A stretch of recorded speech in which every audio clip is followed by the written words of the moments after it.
Denny Hamlin, the lone Toyota. The Chevrolets of Kyle Larson and Ryan Preece. Well, obviously, to Ryan Newman, he thinks Denny Hamlin's his friend because he chose the inside lane. He'll have Denny Hamlin, one of the most aggressive pushers, somebody with a very fast car behind him on this restart. 6th is Ryan Blaney. 7th, Chris Buescher. 8th, Michael McDowell. And 9th, Kevin Harvick. All in Fords before the Chevrolets of Ross Chastain and Chase Elliott. I like the position of both Joey Logano and Denny Hamlin, maybe even a little bit more towards Denny Hamlin. You know, defending winner of this race. He's so good on these tracks. We've seen how strong that car has been. Even though Newman's got control of this restart, I just don't think Denny Hamlin is going to stay on his rear bumper to the finish.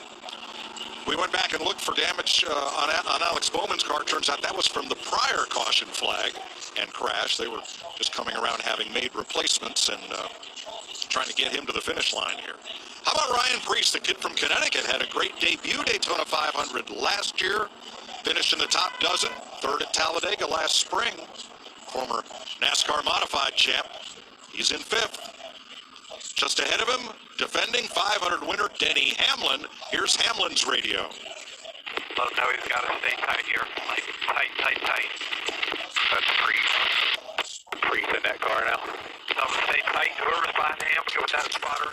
Just let him know. We got to line up. We don't line up, we're dead.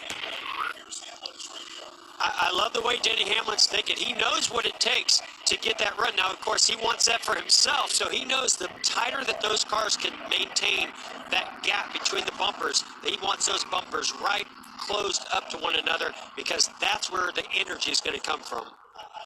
I think all these manufacturer alliances are now out the window. Your best friend is the car right in front of you or right behind you. I still think that move can be made without some help coming to the checkered flag, though, Mike. It'll be 4 laps to go. Newman, Logano on the front row, green flag. Not a great start by Denny Hamlin right there. Excellent start by Joey Logano, timed it perfect. Logano with Kyle Larson in the 42 and Ryan Blaney in the 12. Here comes the bottom. Logano comes down to side draft. Well, not a great start, but look at the way they connected turn 1 and 2. Denny Hamlin and Ryan Newman have taken off.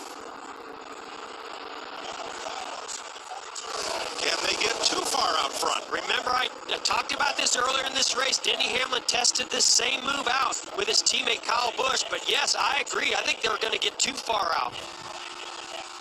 I just don't think they can push like this tandem for 4 straight laps. Can the cars behind him link up in a long enough draft to run down the lead duo with 3 laps to go?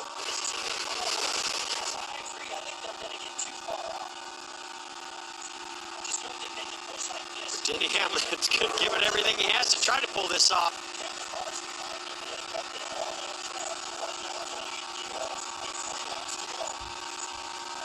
I'm amazed they've been able to stay hooked together this long. Just don't think it's going to last.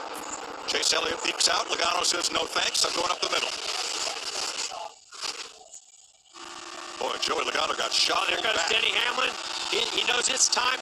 Watch these two stall out now as this big run from Ryan Preece comes from behind. 2 to go. Well, that was just textbook by Denny Hamlin. Can he put the block on? Oh, car. Oh, 77. That was Ross Chastain. Got down on the apron, turned him sideways up the racetrack. Straight into Ryan Preece. Chastain involved. Another multi-car pileup. With 2 to go, we'll go to overtime. There's the Connecticut kids car. Joey Logano. Logano's got a flat left rear and trouble on the right front. Ty Dillon stuck in the grass, no rear deck lid or spoiler. That's a big hit by Ross Chastain. He wants to make it around to pit road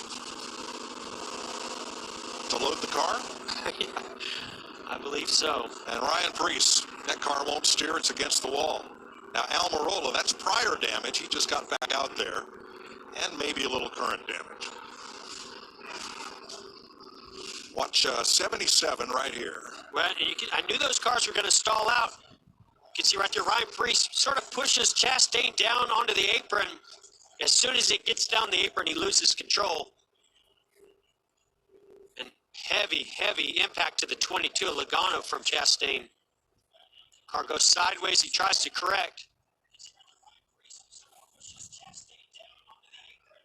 You know, those kinds of impacts for Logano, it might not look as big of an impact as what we see some of these other cars because of the damage, but when you get right into the driver's side door and then the passenger side door goes in the wall, those hurt.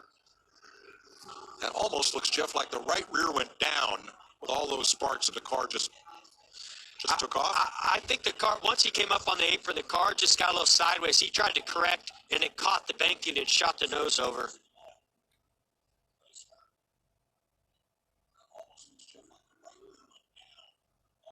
Michael McDowell made it through with minimal damage.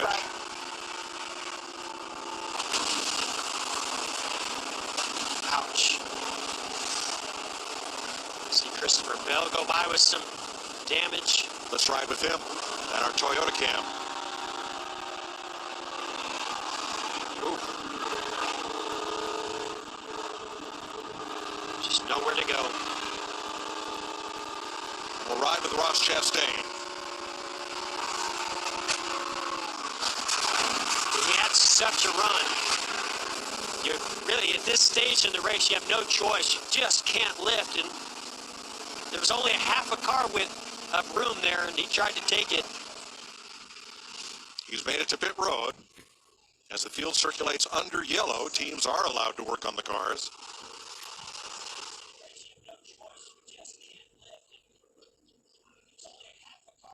We're going to hear from Denny Hamlin's radio and Ryan Newman's. I would have kept pushing. I just ran out of temperature. No, I think that was perfect, my man. Fun to watch. Yeah. You can't do it when everybody expects you to do it, right? Levin said he ran out of temperature. It was getting too hot. That's why he pulled off you. That's not why he pulled off. Yeah, I don't think so either. But it makes a good excuse, right? Well, we knew he was going to pull off the rear bumper of Ryan Newman at some point. I just didn't know when. When you're hooked up to somebody's rear bumper like that tandem drafted, you're total control of that car leading.